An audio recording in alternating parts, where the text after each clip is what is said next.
President Trump took aim at Senator Dianne Feinstein at an Ohio rally over the weekend. The Democrat rocked by recent revelations her office had been infiltrated by a Chinese spy who worked for her for nearly 20 years. And speaking of China, it's just come out that the Democratic leader and the leader of the Russian investigation, Dianne Feinstein, had a Chinese spy as her driver for 20 years. And she's leading the Russian investigation, if that's what you call it. How about leading? No, she's leading the Russian witch hunt. A Democrat-inspired witch hunt. And we have breaking news for you tonight. The Daily Caller is now reporting the identity of Feinstein's so-called Chinese driver. It turns out he was quite a bit more than a driver. Joining us tonight, Daily Caller's investigative reporter, Luke Rosiak. Luke, great to have you with us. And this is remarkable. The identity first of the spy who worked, quote unquote, as Feinstein put it, as a driver for 20 years.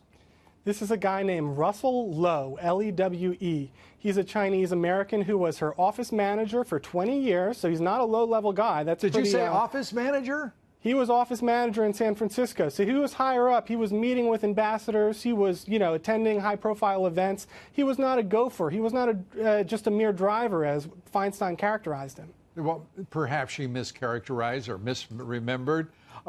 That's quite a different matter. And as office manager, he would have access to all sorts of information, as well as the comings and goings of Dianne Feinstein, who served as the chair of the Senate Select Committee on Intelligence for years and years. Yeah, and as a driver, because that was part of his capacity, presumably, he was in a position to overhear pretty much more than anything. Right. And as you heard in Donald Trump's kind of clip, she basically shrugged about this when it came out. When the FBI told her that this guy was working with the Chinese government, she didn't tell anyone. She didn't even tell her own staff. She just let him retire. So when you look at that tweet, she says, oh, well, the Chinese were approaching my guy, but I made sure he didn't work here anymore.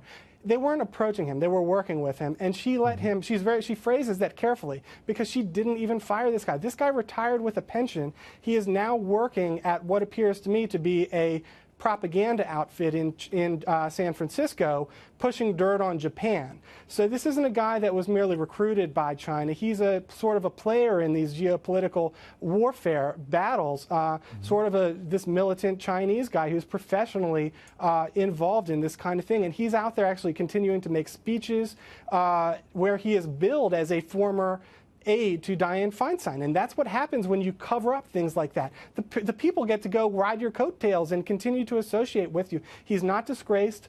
He's still out there actually meeting. He met with a Congressman, Mike Honda, recently. He's still associating with these Washington types. He's still part of the political scene because Dianne Feinstein did not take swift action. And his name again? Russell Lowe, L-O-W-E. It's amazing. Chinese American, still in San Francisco, and without belaboring the point, where in the world are our intelligence agencies?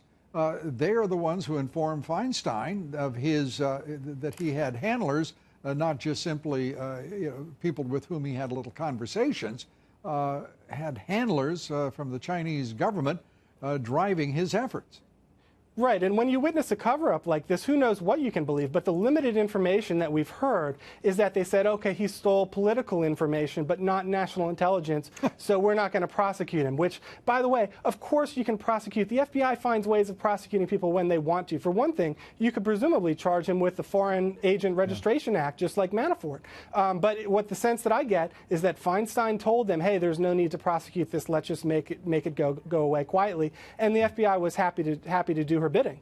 Well, it's almost presages the Comey struggles between gross negligence in the investigation of Hillary Clinton and landing on, instead of gross negligence, extreme carelessness, which did not mandate prosecution. He said. It turns out that that's a false, if you will, choice and not true at all. Look, let's go to Feinstein's tweet responding to the president, calling her out. This is Feinstein's response to the Trump tweets. The FBI told me, she acknowledges, told me 5 years ago it had concerns that China was seeking to recruit an administrative member of my California staff despite no access to sensitive information. I took those concerns seriously, learned the facts, and made sure the employee left my office immediately. Well, now that sounds absolutely casual and harmless. No threats, no secret, access to secret information. But again, it wasn't a driver either. It was her office manager. Well, keep in mind the way that, she didn't express any outrage here. The cognitive dissonance is enough to make your head explode. I thought we cared about meddling. I thought we cared about national security and classified information. And when it happens to the Democrats, as it has time and time again, they kind of just take such a casual attitude. Remember, Feinstein was the one who, when the Intelligence Community Inspector General, Charles McCullough, who was an Obama appointee, he was kind of the one who actually found classified information on Hillary's secret email server. And he said that he was bullied by Dianne Feinstein until he dropped it, which is a pretty huge deal. And another huge deal, she's not unacquainted with huge deals. Remember, it was Senator Feinstein as chair of the Senate Intelligence Committee when it was discovered that John Brennan's CIA had been surveilling the committee's servers. First, he denied it.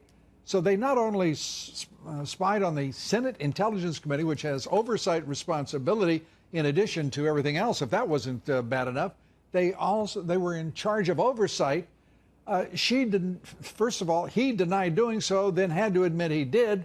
And then she said, well, we're not going to prosecute anybody, despite his actions as the head of the CIA in that agency surveilling. I mean, Feinstein has a record here.